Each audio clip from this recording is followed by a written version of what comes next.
तो जय हिंद मेरे प्यारे बच्चों, कैसे हो सभी लोग? उम्मीद करता हूँ सब लोग अच्छे होंगे, मस्त होंगे, ज़बरदस्त होंगे और अपनी-अपनी एग्ज़ाम की तैयारी कर रहे होंगे। जी हाँ, जैसा कि आप सभी को पता है हमारा नवोदय विद्यालय क्लास 6 के लिए जो मैथ्स के मॉडल पेपर चल रहे थे, आज मॉडल पेपर नंबर 19वाँ है। बढ़िया तरीके से हम सारे क्वेश्चनों को करेंगे और 19 मॉडल पेपर हो चुके हैं मैथ के। वहीं ईवीएस की भी क्लासेस लगातार यानी मैं कहूँ तो पर्यावरण की क्लासेस भी चल रही हैं, ठीक है भई? क्लास 6 के लिए क्लासेस हो रही हैं रोज़ाना। तो अगर आप अभी तक इन क्लासों को नहीं जॉइन कर रहे हो तो जल्दी से जॉइन करिएगा। सभी अपने दोस्तों को बताइए, बढ़िया तरीके से हम 20 क्वेश्चन करते हैं रोज़ाना और डेली प्रैक्टिस करते हैं। क्वेश्चनों का लेवल धीरे-धीरे हम बढ़ा भी रहे हैं, तो आपको मज़ा आएगा इन सारी क्लासों में, ठीक है भई? एक बार सभी साथियों को शेयर-वेयर कर दो, जल्दी से आ जाओ संदीप किरार सर चैनल के यूट्यूब चैनल पर बिल्कुल फ्री ऑफ कॉस्ट ये क्लासेस चल रही हैं। ठीक है भाई? चलिए, तो हम चलते हैं सीधे प्रश्नों की ओर, शेयर-वेयर कर देंगे, अपने दोस्तों को बता देंगे। ठीक है भाई? चलिए, चलें तो सीधा? ठीक है ना भाई? चलिए, बहुत बढ़िया। देखिए, पहला प्रश्न है, बड़ा सिंपल सा प्रश्न है, जल्दी से इसको करने का प्रयास करते हैं। अंकों 1, 4, 6, 8, 0 का बिना दोहराव के उपयोग करके बनाई गई 5 अंकों की सबसे बड़ी और सबसे छोटी संख्या के बीच का अंतर निकालना है भैया। देखो 5 अंकों की सबसे बड़ी संख्या और 5 अंकों की सबसे छोटी संख्या, इन अंकों का यूज़ करके बनानी है भैया। मैं बना देता हूँ यहाँ पर। यहाँ पर समझने का प्रयास करेंगे भई। मैं अगर अंक लिखूँ तो 1 है जी और कितना है बच्चा? 4 है, उसके बाद कितना है? 6 है, उसके बाद कितना है? 8 है और 0 है। ये आपको अंक दिए। अगर मैं इन अंकों का प्रयोग करके सबसे बड़ी संख्या बनाना चाहूँ बच्चा, तो बड़ी संख्या बनाने के लिए क्या करते हैं भई? तो आप कहोगे भैया बड़ी संख्या बनाने के लिए बड़ा अंक सबसे पहले लिखते हैं। तो मैं सबसे पहले क्या लिखूँगा बच्चा? 8 को लिखूँगा। सबसे पहले क्या लिखूँगा बच्चा? तो याद रखिएगा किसको रखूँगा? 8 को लिखूँगा। 8 के बाद क्या लिखूँगा? 6 लिखूँगा, फिर 4 लिखूँगा, फिर 1 लिखूँगा, फिर 0 लिखूँगा। बड़ी संख्या बनाने के लिए बड़ा अंक सबसे पहले, फिर उससे छोटा, फिर सबसे छोटा, इस तरह से लिखते हैं, ठीक है ना? फिर हम निकालेंगे बच्चा क्या? सबसे छोटी संख्या।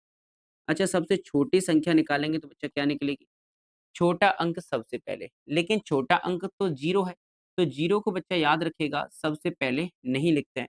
0 को हम दूसरे स्थान पर लिखते हैं। क्या बच्चा? दूसरे स्थान पर लिखते हैं, ठीक है ना? फिर उससे बड़ा, फिर उससे बड़ा, फिर सबसे बड़ा। इस तरह से आपकी संख्या बन गई। सबसे बड़ी भी बन गई और सबसे छोटी भी आपकी बन गई है। अब इनका क्या निकाल दो बच्चा? अंतर निकाल दो। क्या निकाल दो भैया? अंतर निकाल दो। अंतर निकालेंगे तो देखो करो, अंतर निकालेंगे। 0 में से 8 जाएगा बच्चा, कितना बचेगा? 2 बचेगा, है कि नहीं? 2 बचेगा। अब ये कितना बचा? 10, 10 में से 6 जाएगा, 4 बचेगा।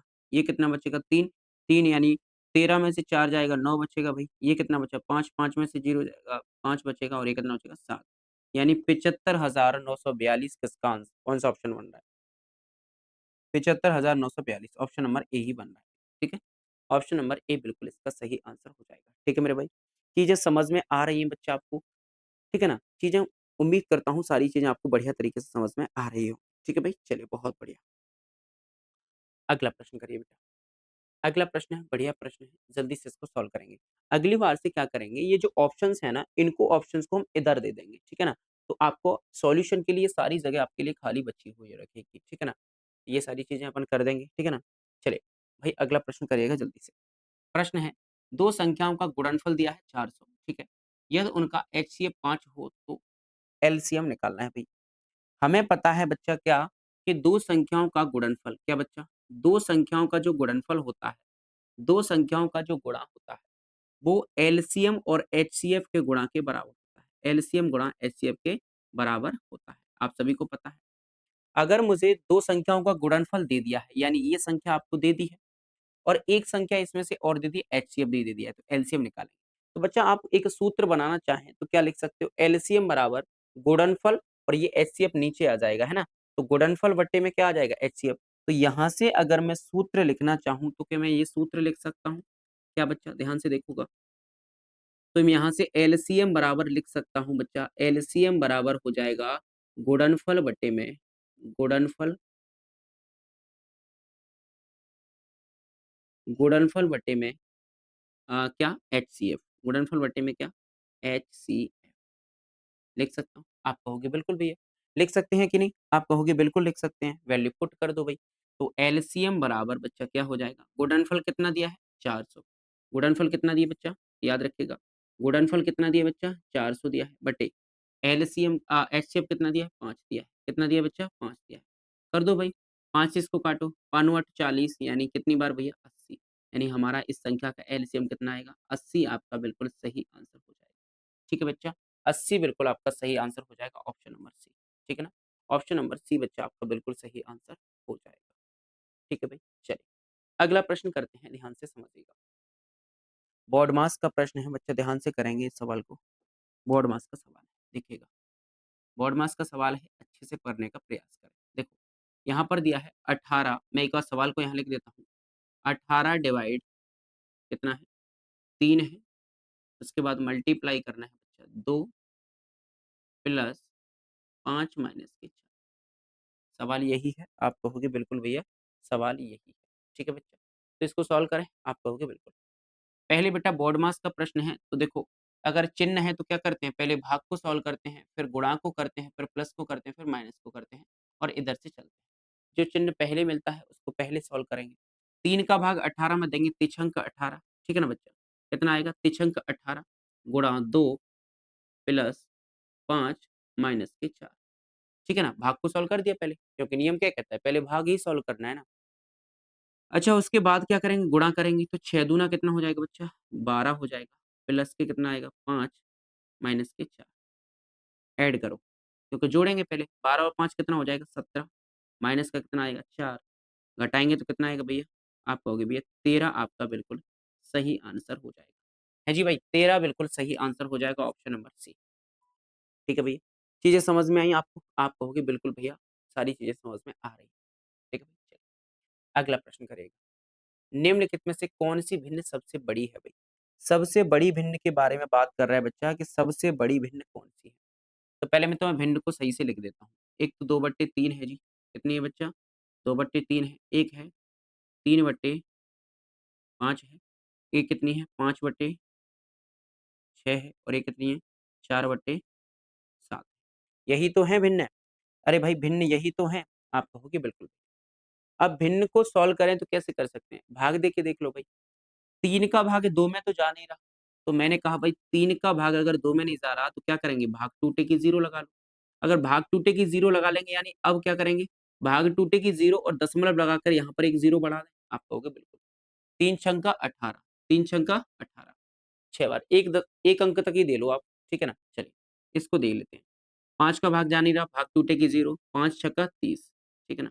चलिए, इसको देखते हैं। 6 का भाग जा नहीं रहा तो भाग टूटेगी 0 और जिसमें 0 बढ़ा लो, ठीक है ना?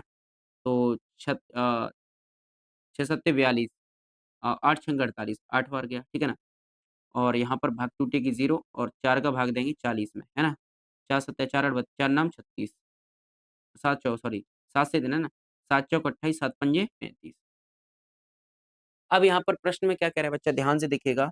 प्रश्न में आपसे कह रहा है कि सबसे बड़ी भिन्न कौन-सी है? भैया बड़ी कौन-सी दिख रही है? आप कहोगे भैया ये रही बड़ी। कौन-सी भैया? ये रही। यानी 5/6 यानी ऑप्शन नंबर कौन-सा हो जाएगा? सी बिल्कुल सही आंसर हो जाएगा। ठीक है, चीज़ें समझ में आ रही हैं? उम्मीद करता हूँ सारी चीज़ें आपको बढ़िया तरीके से समझ में आएँगी और आप यकीन मानिए मज़ा आ जाएगा इन क्लासों में, इन क्वेश्चनों को आप करके जाइएगा। बहुत जल्द मैं पीवाईक्यू क्वेश्चन कराने वाला हूँ। पीवाईक्यू समझते हैं? पीवाईक्यू यानी प्रीवियस ईयर क्वेश्चन यानी प्रीवियस ईयर क्वेश्चन्स यानी समझिएगा, यानी पिछले परीक्षा में पूछे गए प्रश्न, जो पहले आपके एग्ज़ाम में आए गए हैं, उन्हीं क्वेश्चनों को कराऊँ, ठीक है ना? चलिए, इनको जोड़ना है भाई, सिंपल सवाल है भाई, सिंपल सा सवाल है, जल्दी से कर दो भाई,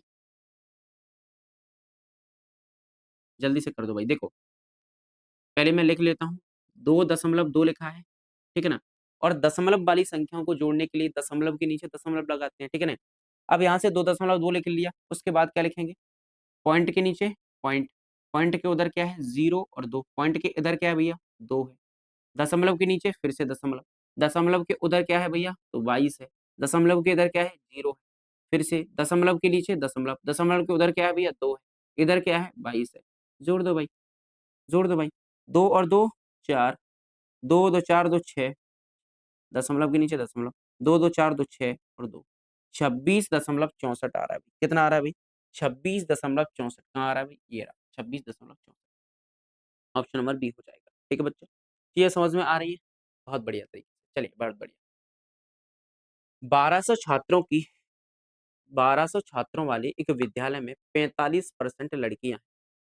1200 छात्र का एक स्कूल है जिसमें टोटल 1200 छात्र हैं। उसमें से भैया 45% क्या कह रहा है बच्चा? ध्यान से देखिएगा। यहाँ कह रहा है बच्चा क्या 45% कौन है? यहाँ पर ध्यान से देखो भैया 45% कौन है? तो आपसे कह रहा है भाई 45% लड़कियाँ हैं केवल। ठीक है भाई? तो संख्या किसकी पूछ रहा है बच्चा? यहाँ पर भी ध्यान विशेष से देखिएगा आप लड़कों की संख्या पूछ रहा है। ठीक है ना? लड़कों की पूछ रहा है यानी लड़कियों का परसेंट दिया है, लड़कों की संख्या पूछ रहा है। अब एक बात बड़े ठंडे दिमाग से सोचिए, कोई भी चीज़ हो बच्चा अपने आप में कितने परसेंट होती है? आपने कहा भैया कोई भी चीज़ हो अपने आप में 100% होती है। कोई भी चीज़ हो दुनिया में, कोई भी चीज़ है वो अपने आप में 100% होती है। ठीक है? चलिए। अच्छा मैंने कहा भई कोई भी चीज़ 100% होती है, लेकिन उसमें से 45% क्या है? गर्ल है। 45% कौन है बच्चा? आप कहोगे भैया 45% है गर्ल। 45% कौन है? गर्ल है। अच्छा स स्कूल में 100% छात्र थे। स्कूल में छात्र कितने थे? 100%।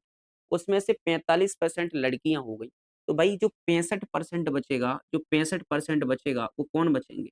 आप कहोगे 65% बचेंगे जो वो बचेंगे भैया बॉय। कौन बचेगा भैया? बॉयज़ बचेंगे। 65% कौन बचेंगे? बॉयज़ बचेंगे। और यहाँ पर लड़कों की संख्या पूछ रहा है।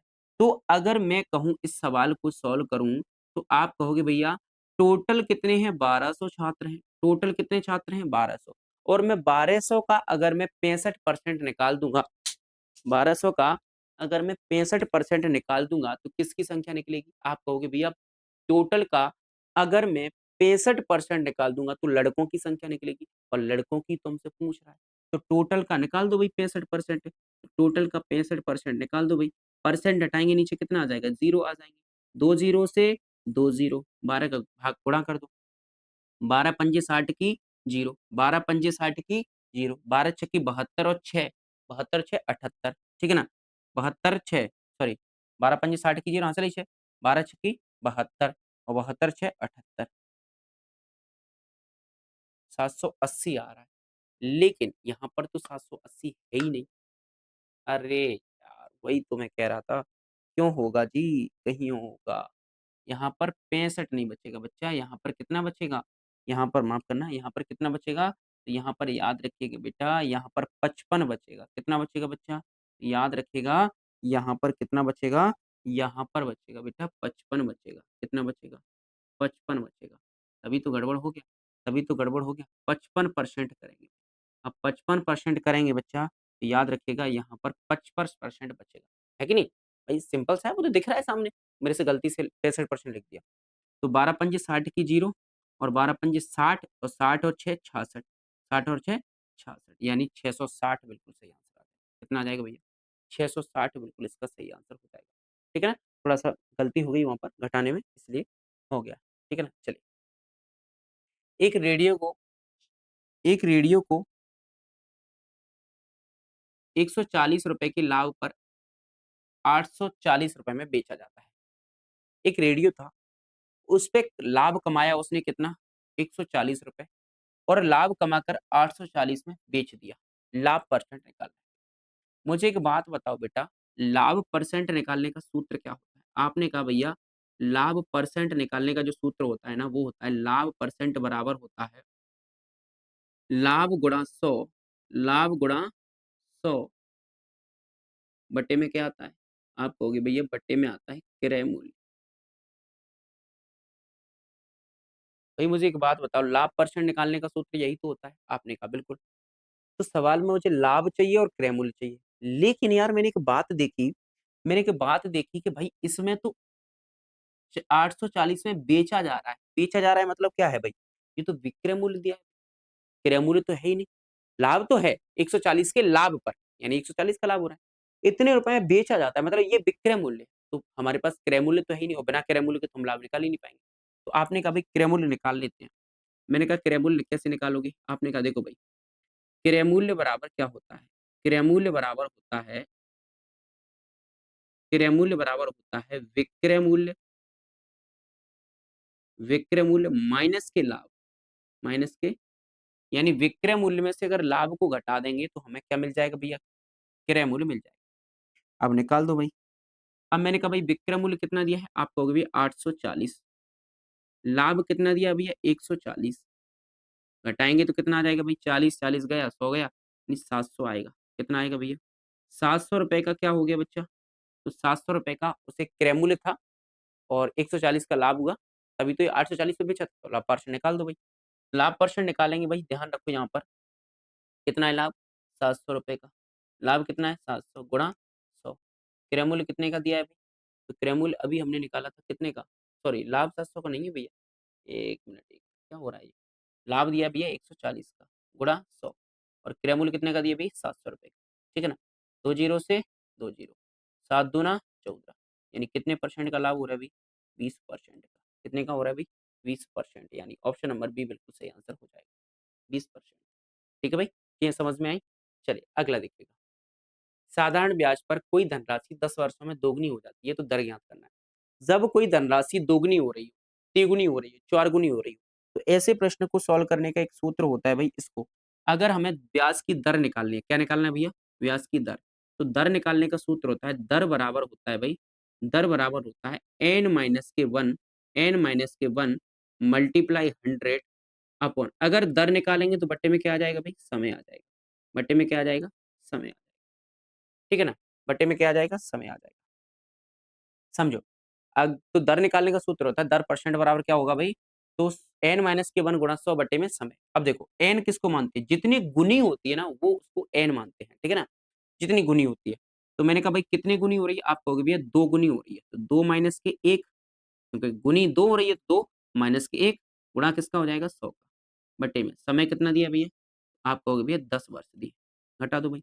2 में से 1 गया, 1 गुणा 100 बटे में कितना आएगा? 10, 10 से इसको काटेंगे कितना आएगा भाई? 10%। कितना आएगा भाई?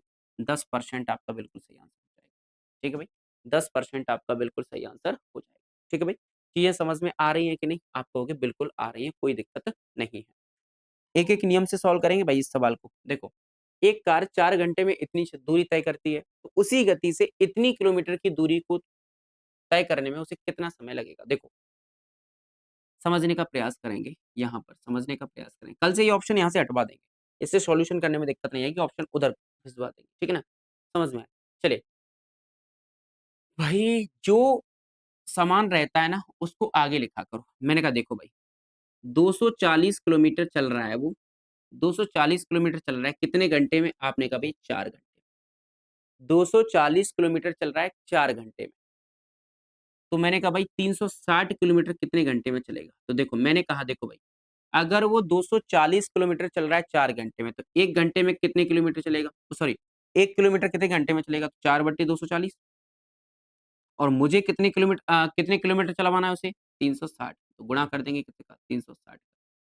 भाई 240 किलोमीटर चल रहा है 4 घंटे में, तो 1 किलोमीटर कितने टाइम में चलेगा? तो आपने कहा कि 4 4 में भाग दे दो, 1 किलोमीटर निकल आएगा। और मुझे कितना चलवाना है भाई? मुझे तो 360 चलवाना है, तो 360 का गुणा कर दो। है कि नहीं भाई? है कि नहीं? आप कहोगे बिल्कुल भी। चलो, 0 से 0, 4 एकम 4, 4 छकी 24, 6 से इसको काटो, 6 कनक 36, कितना आएगा भाई? 6 घंटे में वो कितना चल जाएगा भाई? 360 किलोमीटर चल जाएगा, ऑप्शन नंबर बी हो जाएगा। ठीक है भाई? ऑप्शन नंबर बी आपका बिल्कुल सही आंसर हो जाएगा। ठीक है ना? बहुत बढ़िया, समझ में आया? चलिए, अगला देखिएगा। एक आयताकार पार्क है, 50 मीटर लंबा है और 300 मीटर चौड़ा है, ठीक है? इसके चारों ओर 3 चक्कर लगाने में तय की गई कुल दूरी कितनी होगी? देखिएगा, यहाँ पर समझने का प्रयास करेंगे। एक पार्क है, ये रहा, आयताकार पार्क, 50 मीटर लंबा चौड़ा है, ठीक है ना? अब कह रहा है कि भाई इसके चारों ओर, भाई चारों ओर जाना है, इसके चारों ओर जाना है भाई, चारों ओर क्या कर रहा है वो? एक चक्कर लगा रहा है। कितने चक्कर लगा रहा है? 3 चक्कर लगा रहा है भाई। चारों ओर चक्कर लगा रहा है मतलब बाउंड्री पे ही तो लगाएगा भाई। चारों ओर चक्कर लगाएगा मतलब बाउंड्री पे ही तो लगाएगा। भाई चक्कर लगाना यानी बाउंड्री पे घूमना। तो अगर बाउंड्री पे घूमेगा इसका मतलब समझ रहे हो? परिमाप। इसका मतलब क्या है? परिमाप। और कभी भी हम परिमाप निकालते हैं तो हमेशा एक चक्कर होता है। परिमाप मतलब एक चक्कर पूरा कर लिया उसने। कितना होता है? एक चक्कर होता है। और हमें कितने चक्कर लगाने हैं भाई? 3 चक्कर लगाने हैं। 3 का गुणा कर देंगे तो 3 चक्करों की संख्या निकल आएगी। तो पहले तो इसका परिमाप निकालते हैं, देखिएगा, यहाँ पर समझिएगा, मैंने कहा देखो भाई आयत की बात कर रहा है, तो आयत का परिमाप का सूत्र क्या होता है? आपने कहा भाई आयत का परिमाप बराबर क्या होता है? आयत का परिमाप, मैंने कहा भाई आयत का परिमाप निकालने का सूत्र क्या होता है? 2 कोष्ठक में L प्लस के B, 2 कोष्ठक में लंबाई प्लस के चौड़ाई। है भाई यही तो होता है? आपने कहा बिल्कुल भैया। तो मैंने कहा देखो भाई 2 इंटू L कितनी दी है भाई? आपने कहा लंबाई दी है 50 और चौड़ाई कितनी दी है बच्चा? तो याद रखिएगा 30 दी। भाई 2 इंटू 50 3 80 8 दूनी 16 160 यानी 160 मीटर, मीटर ही ना? ठीक है। 160 मीटर एक चक्कर में वो चल लेगा। यहाँ से ये स्टार्ट हुआ, यहाँ से स्टार्ट हुआ और चल-चल के लौट के यहीं आ गया और मतलब कितना चल लिया वो 160 मीटर चल लिया। लेकिन ये तो 1 चक्कर हुआ है और हमें कितने चक्कर करने हैं भई उसके? तो 3 चक्कर करेंगे मतलब क्या होगा? तो 3 चक्कर के लिए 160 में क्या करेंगे भई 3 का गुणा कर देंगे।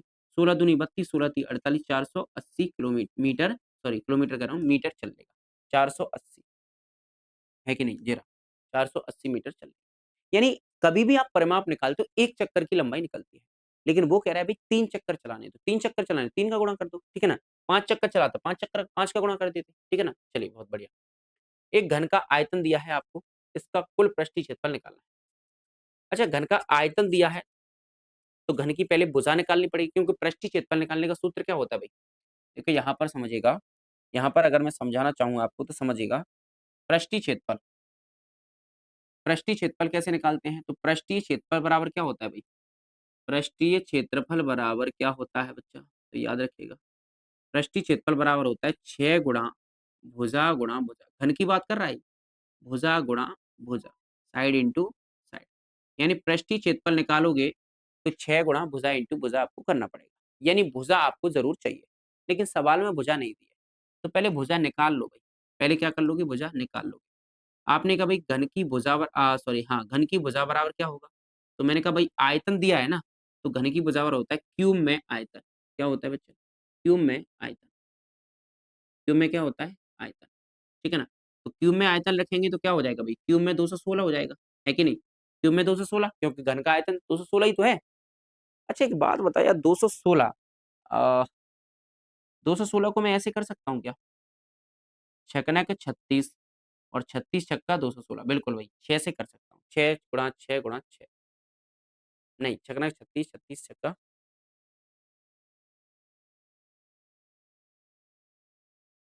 भाई यही होगा, ठीक है ना? क्योंकि 6 का क्यूब क्या होता है? 216 होता है, ठीक है ना? तो 6 आ गई। यानी अगर मैं इस अब क्यूब निकालना है तो कितनी भुजा निकलेगी? तो इसमें से निकलेगी भई 6 मीटर। कितनी निकलेगी बच्चा? 6 मीटर इसकी भुजा निकल आएगी। अब 6 मीटर भुजा निकल आई, सीधा-सीधा सूत्र में रख दो भई। 6 मीटर भुजा निकल आई तो क्या लिखोगे आप? पृष्ठीय क्षेत्रफल निकालेंगे तो क्या करेंगे? 6 गुणा भुजा इंटू भुजा यानी 6 गुणा 6 लो जी आज दोबारा से लौट के भी वही आ गया। दोबारा से लौट के भी क्या आ गया? वही आ गया, लेकिन अब की बार क्या आएगा? वर्ग मीटर आएगा। वर्ग मीटर यानी ऑप्शन नंबर सी हो जाएगा। क्योंकि 6 तो पहले से था और 6 ही भुजा है, तो वही फिर से आ गया। ठीक है कि नहीं? ठीक है कि नहीं? चलिए बहुत बढ़िया। अगला देखिएगा, 3 दिन और 8 घंटों को कुल घंटों में बदलो भाई। 3 दिन और 8 घंटों को कुल घंटों में बदलना है, घंटों में।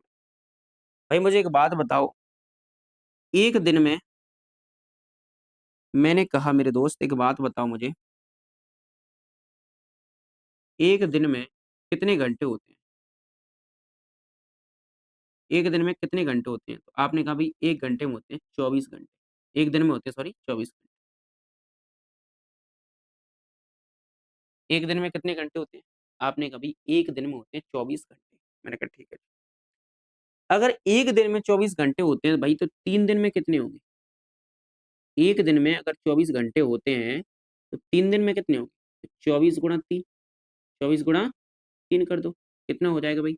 4 तिया 12 की 2, 4 तिया 12 की 2, 3 दूनी 6 और 1 7 यानी 72 घंटे, 72 घंटे। 3 दिन में कितने घंटे होंगे भाई? तो याद रखिएगा बच्चा 3 दिन में होंगे आपके 72 घंटे। कितने होंगे बच्चा? 3 दिन में कितने होंगे? याद रखिएगा 3 दिन में होंगे बच्चा कितना? 72 घंटे। ठीक है ना? चलिए, तो 3 दिन में कितने होंगे? 72 घंटे। अच्छा 3 दिन में ये 72 घंटे होंगे, 3 दिन में अगर ये 72 घंटे होंगे तो ये चीज़ समझ में आई? 3 दिन का तो घंटे निकल आए ना?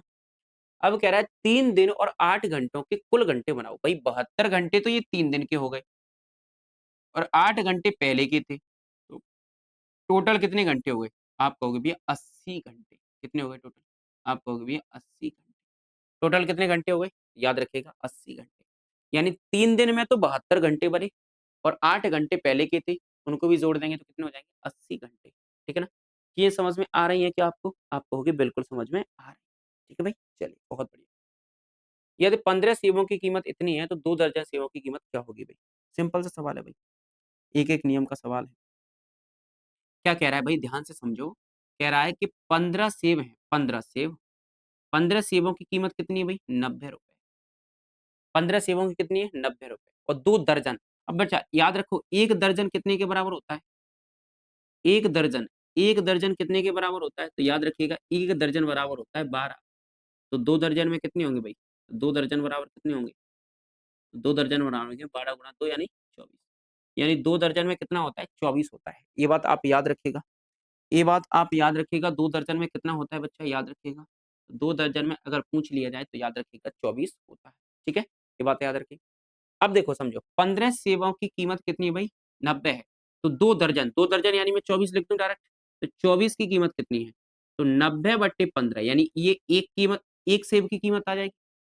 भाई 15 सेबों की कीमत 90 है, तो मैं 15 का भाग दे दूँगा 90 में तो 1 सेब की कीमत आ जाएगी और मुझे कितनी सेबों की चाहिए भाई? 24 सेबों की चाहिए क्योंकि 2 दर्जन की चाहिए यानी 24 की चाहिए। काटा-पीटी कर दो भाई। 15 छक्के 90 गुणा कर दो। 6 चौक 24 की 4 और 6 दूनी 12 13 14 ₹144 कितनी हुई भाई? ₹144 ऑप्शन नंबर बी हो जाएगा। ठीक है ना भाई? ₹144 यानी ऑप्शन नंबर बी हो जाएगा। ठीक है भाई? चलिए अगला 15 संख्याओं का औसत सॉरी 4 संख्याओं का औसत 15 है। यदि उसमें एक नई संख्या 21 जोड़ दी जाए तो नया औसत क्या होगा? देखिए भाई, क्या कह रहा है ध्यान से समझिएगा।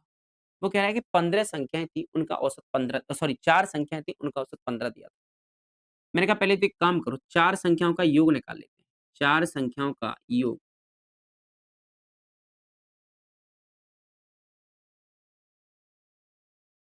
4 संख्याओं का योग बराबर क्या होगा? आप कहोगे भई 4 संख्याओं का योग क्या होगा? योग कैसे निकालते हैं जब औसत दिया हो? तो औसत गुणा आंकड़ों की संख्या। औसत गुणा आंकड़ों की संख्या। 15 चौका 60 यानी 4 संख्याओं का योग कितना आ गया भई 60 आ गया। 4 संख्याओं का योग कितना आ गया 60 आ गया। यदि उसमें एक नई संख्या जोड़ दी जाए, यानी एक नई संख्या जोड़ी है 21 एक नई संख्या जोड़ेंगे तो भाई संख्या कितनी हो गई 5 और वो कह रहा है कि इस नई संख्या को जो कितनी जोड़ रहा है 21 जोड़ दी जाए, तो कितनी हो गई भाई 1 और 8 81 हो गया। है भाई 81 हो गया। नई संख्या जोड़ दी तो 21 जोड़ा है ना, यही योग तो था, ये 4 संख्याओं का योग था, ये 5वीं जोड़ दी, तो कितना हो गया भाई 81 हो गया और संख्या कितनी हो गई अब 5 पहले 4 थी, एक और जोड़ दी 5 हो गई। तो नया औसत निकालेंगे। तो नया औसत निकालेंगे भाई तो औसत बराबर होता क्या है? आपने कहा भाई औसत बराबर होता है कुल आँकड़ों का योग बट्टे कुल आँकड़ों की संख्या। कुल आँकड़ों का योग बट्टे कुल आँकड़ों की संख्या, यही तो होता है। अच्छा योग कितना दिया है? आप कहोगे 81 दिया है। नया पूछ रहा है ना योग। अब संख्या कितनी है? 5 है, तो 5 का भाग दे दो भाई। 5 एकम 5, 3 बचा, 5 छक्का 30, 5 दूनी 10, 16.20 या 16.2 ऑप्शन नंबर ए हो जाएगा। नहीं समझ में आया? देखो समझो ध्यान से। वो कह रहा है 4 संख्याओं का योग औसत दिया था 15 तो मैंने योग निकाल लिया 4 संख्याओं का। योग कैसे निकालते हैं? औसत में आंकड़ों का गुणा कर देते हैं, योग निकल आया। ठीक है भाई। यदि उसमें एक नई संख्या 21 जोड़ दी जाए, उसमें कह रहा है एक संख्या थी बाहर से आई 21 उसको जोड़ दिया जाए, तो मैंने कहा जोड़ दिया। अब बताओ ये पहले 4 संख्याएँ थी, अब संख्या कितनी हो गई? तो याद रखिए 5 हो गई। तो कह रहा है नया औसत क्या होगा? नया औसत यानी 5 वाली संख्या को पूछ रहा है, तो 5 संख्याओं का औसत पूछ रहा है। तो औसत यानी योग बट्टे आंकड़ों की संख्या। तो योग कितना दिया है भाई 81 आंकड़ों की संख्या कितनी है 5 5 का भाग दे देंगे आंसर आ जाएगा। ठीक है भाई? निम्नलिखित में कौन-सी संख्या 3 और 5 से पूर्णतः विभक्त है भाई? अच्छा सवाल है, ऑप्शन पे ही खेलेंगे इससे। विभाज्यता के नियम को ऑप्शन पे ही खेलेंगे। ठीक है भाई? चलिए 3 और 5 से पूर्णतः विभक्त है। 3 और 5 की बात कर रहा है भाई। देखो 5 से किसी संख्या में भाग तभी जाएगा जब लास्ट अंक क्या भैया? लास्ट अंक क्या होना चाहिए? लास्ट अंक या तो 0 होना चाहिए या फिर 5 होना चाहिए, तो ही तो 5 का भाग जाएगा, अन्यथा 5 का भाग जा ही नहीं सकता। तो एक ऑप्शन तो कट गया भाई, पीछे 4 है तो 5 का नहीं जाएगा, छोड़ो। और 3 का क्या कहता है भाई? 3 का कहता है नंबर ऑफ सम यानी संख्याओं का योग, अंकों का योग, नंबर ऑफ सम अंकों का योग, अंकों का जो योग होगा ना, उसमें 9 का उसमें 3 का भाग जाना चाहिए ना। अंकों का जो योग होगा अंकों का जो योग होगा ना, उसमें 3 का भाग जाना चाहिए। यानी अंकों को आपस में जोड़कर। देखो, 1 और 1 2, 2 और 5 7। क्या 7 में 3 का भाग जाता है? नहीं जाता, तो ऑप्शन गलत हो गया। 1 और 2 3, 3 में जाता है, पीछे 0 भी है, तो ये हो रही है, ठीक है भाई, अगली वाले को देख लो। 5 और 4 9 1 10। क्या 10 में 3 का भाग जाता है? नहीं जाता, तो ये नहीं। ऑप्शन नंबर कौन सा होगा भाई? 20 होगा। 20 एक ऐसी संख्या जिसमें 3 और 5 दोनों का भाग 4 है। ठीक है भाई? ये समझ में आई? चलिए, बहुत बढ़िया। अगला देखिएगा। सिंपल प्रश्न है, रोज़ाना कर रहे हैं हम। एक ट्रेन रात 10:20 पर निकलती है और अगले दिन सुबह 6:10 पर पहुँचती है। यात्रा की कुल अवधि क्या है? भाई मैं इस सवाल को पता है ना कैसे कराता हूँ आपको? ठीक है, सवाल तो पढ़ लिया होगा तुमने, ठीक है ना? चलिए, इस सवाल को मैं कराने का प्रयास कर रहा हूँ। कह रहा है एक ट्रेन है भाई, एक ट्रेन यहाँ से चलती है और उसे यहाँ पर पहुँचना है, ठीक है? और जब यहाँ से यहाँ तक पहुँचना है तो देखो भाई, सीधी-सी बात है भाई, यहाँ से यहाँ तक पहुँचना है। अब भाई यहाँ से यहाँ तक पहुँच रही है, यहाँ से स्टार्ट होती है वो भाई सुबह 10:20, 10:20 और यहाँ भाई कितने बजे पहुँच रही है? तो याद रखिएगा यहाँ पहुँच रही है वो सुबह 6:10। यहाँ पर चलती है ये रात में, यहाँ से चलती है रात में और यहाँ पहुँच रही है भाई सुबह। अब मुझे एक बात बताओ, यहाँ से यहाँ तक चलेगी तो 10 रात में 10 बजे से चलेगी तो रात के 12 भी बजे होंगे। तो मैंने कहा भाई एक बात बताओ, रात के 12 भी तो बजे होंगे यानी 11:60 हुई होंगी। आप कहोगे बिल्कुल भैया। मैंने कहा भाई 11:60 तक कितना चली? पहले तो मुझे एक बात बताओ। तो आपने कहा वहाँ तक तो हम निकाल देंगे। 11:60 में से घटा दो भाई 10-20 को, कितना? 40 मिनट ये और 1 घंटा, यानी 1 घंटे 40 मिनट। यानी यहाँ से यहाँ तक कितना चला बच्चा? तो याद रखिएगा 1 घंटे 40 मिनट तो 12 बजे तक चल ली वो। 10:20 पर स्टार्ट हुई चलना और चल के 12 बजे तक, जब 12 बजे थे ना रात के, तब तक वो कितनी चल ली? 1 घंटे 40 मिनट। अच्छा फिर 12 बजे से सुबह तक कितनी चली? तो 12 बजे के बाद तो पूरा-पूरा समय काउंट होता है। कितना? 6 घंटे 10 मिनट चली। तो टोटल कितनी चली? 6 घंटे 10 मिनट यहाँ चली, 1 घंटे 40 मिनट यहाँ चली। तो यानी 1 घंटे 40 मिनट यहाँ चली, 6 घंटे 10 मिनट यहाँ चली। टोटल कितना हो गया? 50 यहाँ पर 7, यानी 7 घंटे 50 मिनट चली थी वो। 7 घंटे 50 मिनट के बाद वो पहुँच जाएगी। ठीक है बच्चे, समझ में आया चीज़ें? चलिए, अगला देखिएगा। संख्या 30 के कितने अलग-अलग अभाज्य गुणनखंड? कह रहा है अभाज्य पूछ रहा है, सभी पूछता तो अलग चीज़ थी, अभाज्य पूछ रहा है। तो फैक्टर कर दो भई, अभाज्य पूछ रहा है मतलब फैक्टर कर दो। 2 से काटेंगे 15 बार, 2 3 से काटेंगे 5 बार और 5 से काटेंगे 1 बार। कितने? 1, 2, 3 कितने अभाज्य गुणनखंड है? कितने अभाज्य गुणनखंड है बच्चा? याद रखिएगा कितने हैं? 3 हैं। कितने अभाज्य गुणनखंड है भई? 3 हैं जी। ठीक है ना? चलिए बहुत बढ़िया। अगला देखिएगा, दी गई श्रृंखला में अगली संख्या क्या होगी? पैटर्न श्रृंखला का सवाल है भाई, आएगा आपके पेपर में एक प्रश्न, ज़रूर आएगा, ठीक है ना? 4, 9, 19 और 39 तो कह रहा है अगला पद क्या होगा जी? मुझे एक संख्या इस श्रृंखला में एक चीज़ दिख रही है, क्या? मुझे दिख रहा है भाई कि इसमें 9 कैसे आया? इसके बाद 9 कैसे आया? 4 का गुणा किया 2 से, 4 दूना 8 और 1 जोड़ दिया। 4 दूनी 8 और 1 9 हो गया भाई। 4 दूनी 8, 2 का गुणा किया, 1 जोड़ दिया, ठीक है। चलो देखो अगले में भी पैटर्न फ़ॉलो कर रहा है क्या? यानी अब क्या करेंगे भाई? तो 9 का गुणा करेंगे, 9 और गुणा 2, 9 दूनी 18 और 1 जोड़ेंगे तो 19 आ गया भाई, आ गया भाई, आ गया, आ गया। 9 दूनी 18 और 1 जोड़ेंगे तो 19 ठीक है भाई, अगले में कर रहा है क्या? करो तो। 19 गुणा 2 यानी 19 गुणा 2, 19 दूनी 38 और 1 जोड़ेंगे तो 39 आ गया भाई। 19 दूनी 38, 39 नहीं, अब कर दो भाई। 39 का 2 गुना प्लस 1 वही आंसर होगा। 9 दूनी 18 की 8, 3 दूनी 6 और 1 7 प्लस के 1 जोड़ेंगे तो कितना हो जाएगा भाई 79 हो जाएगा। ऑप्शन नंबर कौन-सा होगा भाई? Option number C. Option number कौन-सा हो जाएगा बच्चा? याद रखिएगा ऑप्शन नंबर सी हो जाएगा। ठीक है ना? चलिए बहुत बढ़िया। अगला है भाई, अच्छा सवाल है भाई, अच्छा सवाल। एक खंभे का 2/5 भाग कीचड़ में है। एक खंभा है, उसका 2/5 भाग काय में है भाई? कीचड़ में है। ठीक है ना? लो जी खम्मा यही है, इसी को ले लेते हैं। यहाँ पर समझा देता हूँ। ये रहा एक खम्मा भाई, ये रहा भाई एक खम्मा है। ये कह रहा है एक खम्मा, मैंने कहा भाई एक खम्मा तो है, लेकिन एक बात बताओ मुझे, मैंने कहा भाई एक खम्मा है और इसमें एक समझते हैं एक चीज़ को, एक बात समझते हैं इसमें, ध्यान से समझिएगा। एक खम्मा है ना, एक खम्मा, अब यहाँ पर देखो, एक खंभे का 2/5 भाग कीचड़ में है। मैंने कहा ठीक है भाई, कुछ भाग यहाँ तक जैसे मान के चलो यहाँ तक कुछ भाग होगा जो कीचड़ में है, ठीक है ना? 2/5 भाग कीचड़ में है, ठीक है। फिर क्या कह रहा है 1/2 भाग पानी में है, कुछ भाग होगा 1/2 भाग जो पानी में है और शेष ऊपर है। शेष 2 मीटर है, जो शेष जो हिस्सा बचा हुआ है वो 2 मीटर पानी के ऊपर है, मतलब बिल्कुल ऊपर निकला हुआ है। ठीक है भाई, चलिए। तो खंभे की कुल लंबाई कितनी है? अच्छा मैंने एक बात बताओ यार, मैंने कहा खंभे की कुल लंबाई अगर मैं x मान लूँ तो? मैंने कहा ये जो खम्मा है ना x मीटर लंबा है, यहाँ से यहाँ तक पूरा x है। आपने कहा ठीक है। मैंने कहा एक बात बताओ भाई, यहाँ समझना ध्यान से। मैंने कहा यहाँ से यहाँ तक अगर मैं देखूँ ना तो ये x है, तो आपने कहा ठीक है।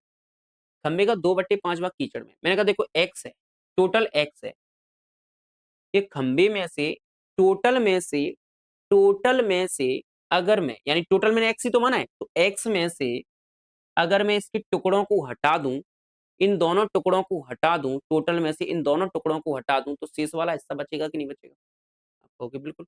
भाई मैंने कहा ये टोटल है x, इसमें से इस टुकड़े को हटा दूं, इस टुकड़े को हटा दूं, तो बचेगा वो शेष ही तो बचेगा। आपने कहा बिल्कुल भी। मैंने कहा टोटल x में से अगर मैं इसका 2/5 भाग कीचड़ में, अब 2/5 भाग किसका? खंबे का ही तो, पूरे खंबे का ही तो, यानी x का 2/5 भाग प्लस x का 1/2 भाग कीचड़ में। अगर मैं इन दोनों को हटा दूं, टोटल में से इन दोनों टुकड़ों को हटा दूं, जोड़ के ही तो हटाऊंगा, इसको जोड़ा, इन दोनों को हटा दूंगा, इन दोनों को हटा दूं तो वो क्या बचेगा भाई बाद में? शेष बचेगा। और शेष कितना है? 2 मीटर है कि नहीं? यहाँ तक अगर चीज समझ में आई होगी ना तो प्रश्न में कुछ नहीं है। मैंने कहा भाई टोटल x था और x में से अगर मैं इस वाले हिस्से को, x का मतलब कुल का, इसके हिस्से को प्लस इसके कुल का इतना हिस्सा, इन दोनों को हटाकर जो घटाऊंगा तो वो शेष बच जाएगा। आप कहोगे बिल्कुल बच जाएगा। अब कर दो भाई सॉल्व। अब तो कुछ बचा ही नहीं है।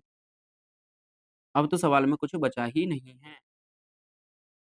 देखो भाई x माइनस, अगर मैं करूँ यहाँ पर सॉल्व तो 2x, यहाँ पर क्या लिखा हुआ है ये? यहाँ पर क्या लिखा हुआ है? 2 का गुणा x से करूँगा तो ये 2x ही तो है और x का करूँगा तो x है ये। तो यानी मैं एलसीएम लूँ 5। एलसीएम कितना आएगा? 5 आएगा, 10 आएगा? 10 आएगा। एलसीएम कितना आएगा भाई? याद रखिएगा एलसीएम आएगा 10। कितना आएगा? 10। 5 का भाग 2 में देंगे, 5 का भाग 10 में देंगे, 2 बार जाएगा और 2 का गुणा 2x से करेंगे तो 4x आएगा। प्लस 2 का भाग 10 में देंगे, 5 बार जाएगा, 5 का गुणा 5 से करेंगे 5x बराबर कितना आ जाएगा? तो x माइनस के 4x 5x 9x बटे में कितना आएगा? 10 बराबर में कितना आएगा? 2। एलसीएम ले लो भाई, सॉल्व कर लो। 10 एकम 10, ओ सॉरी 10 का x से करेंगे 10x और 10x यानी 10x माइनस के 9x बटे में एक 10, 9x बराबर 2। अब यहाँ पर सॉल्व कर देता हूँ। यहाँ पर सॉल्व कर देता हूँ तो कितना बचेगा भाई? 10x में से x गए x बटे 9 बराबर 2 और x का मान निकालूंगा, सॉरी x का मान निकालूंगा तो कितना आ जाएगा? x x का मान निकालूंगा तो कितना आ जाएगा? x बराबर कितना? 9 दूनी, सॉरी 10 है ना यहाँ नीचे, 10 दूनी 20 आ जाएगा। यानी खंभे की कुल लंबाई कितनी थी भाई? 30 थी। कितनी थी? 30 थी। ठीक है भाई, खंभे की कुल लंबाई कितनी थी? 20 थी। समझ में आया आपको? आप कहोगे बिल्कुल भी ये समझ में आ। भाई सीधी-सी बात है। खम्मा मैंने कहा भाई खम्मा है ना, ये खम्मा ये x का है टोटल। कितने का है? x का है। और x में से अगर मैं इन दोनों टुकड़ों को हटा दूं और टुकड़े क्या हैं? भाग हैं, तो टोटल के ही तो भाग होंगे। x का 2/5 और x का 1/2। इन दोनों को जोड़कर अगर मैं हटा दूं, जोड़ के देखो, जोड़ना तो आना चाहिए आपको। हटा दिया मैंने, x में से घटा दिया तो आप, और ये सब किसके बराबर हो जाएगा? 2 के। क्योंकि टोटल में से अगर मैं इस हिस्से को घटा दूँगा तो शेष ही तो बचेगा, ठीक है? कुल में से जो हिस्सा घेर लिया है, जो एक्स्ट्रा हिस्सा है इसको हटा दिया तो जो बचेगा वो शेष ही तो बचेगा। तो आपको चीज़ समझ में आई होगी, ठीक है भाई? चलिए अगला देखिएगा, प्रथम 5 विषम संख्याओं का योग क्या होगा? भई विषम संख्याओं का योग कैसे निकालते हैं? विषम का देखो ध्यान से रखो, विषम का पूछ रहा है, तो योग बराबर क्या होता है? योग बराबर होता है n स्क्वायर, n मतलब 5 का वर्ग यानी कितना हो जाएगा भई 25 हो जाएगा। विषम का पूछ रहा है तो कितना हो जाएगा 25 और देखो सम का क्या होता है भई? सम का अगर पूछे तो क्या होता है? सॉरी सम का क्या होता है भई? तो सम का होता है क्या? योग। सम का क्या होता है? n कोष्ठक में n प्लस के 1 ये सम का होता है, ठीक है? विषम का पूछे तो n स्क्वायर होता है, ठीक है बच्चों? याद रखेंगे, तो उम्मीद करता हूँ आपको चीज़ें समझ में आई होंगी, बढ़िया तरीके से आपको क्लास मैंने कराने का प्रयास किया है और आप लोग रोज़ाना इन क्लासों को जॉइन करिएगा, ठीक है ना? ऐसे ही क्वेश्चनों को तोड़ेंगे, अभी तो शुरुआत है, जब तोड़ना सिखाऊँगा ना तो मज़ा आ जाएगा आपको, शॉर्ट में ही तोड़ देंगे क्वेश्चनों को, ठीक है ना? तो ठीक है भाई, मिलते हैं अगली क्लास में, तब तक के लिए जय हिंद, जय भारत, वंदे मातरम, बने रहिए हमारे